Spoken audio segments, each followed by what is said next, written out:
Posible umanong kapusin ang supply ng LPG sa Marso dahilan para tumaas ang presyo nito. Yan ang pangamba ng LPG Marketers Association dahil sa isasagawang maintenance shutdown sa isang refinery bukod pa sa pagsasara ng import terminal sa Batangas. May ulat on the spot si Julius Segovia. Julius? Rapi, nagsimula na namang humaba ang pila ng mga LPG trucks sa liquid gas terminal sa Mariveles, Bataan. May 200 metro na ang haba ng pila mula sa loading bay ng terminal. Napipilitan kasing dumayo sa norte ang mga LPG refiller mula sa Timog Katagalugan matapos magsara ang import terminal ng Shell sa Tabangao, Batangas.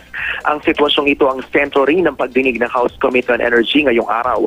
Nangangamba ang LPG Marketers Association na magkakaroon ng kakulangan sa supply ng LPG sa Marso. Bukod kasi sa pagsasara ng import terminal ng Shell, sa ilalim din daw sa halos isang buwang maintenance shutdown ng mismong refinery sa Tabangao.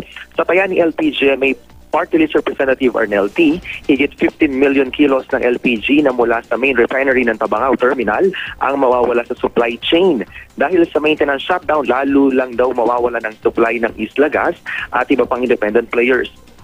Kasunod nito, di raw malayong sumipa ang presyo ng LPG dahil sa mahigpit na supply nito sa merkado. Git naman ng Shell, business decision ang dahilan kung bakit nila isinara ang import terminal sa Batangas.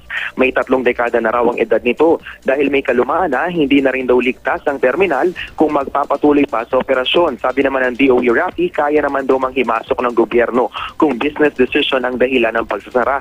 Pero dahil unsafe na umano ang import terminal, beberipikahin daw ito ng DOE para malaman kung ito nga ang tunay na rason ng kumpanyang Shell. Nasabo naman Rafi ang ilang kinatawa ng DOE sa pagdinig.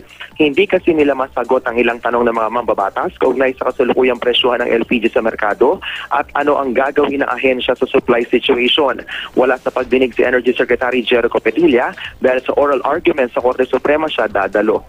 Yan muna Rafi ang pinakasariwang balita mula sa Quezon City. Balik sa iyo. Maraming salamat, Julius Segovia.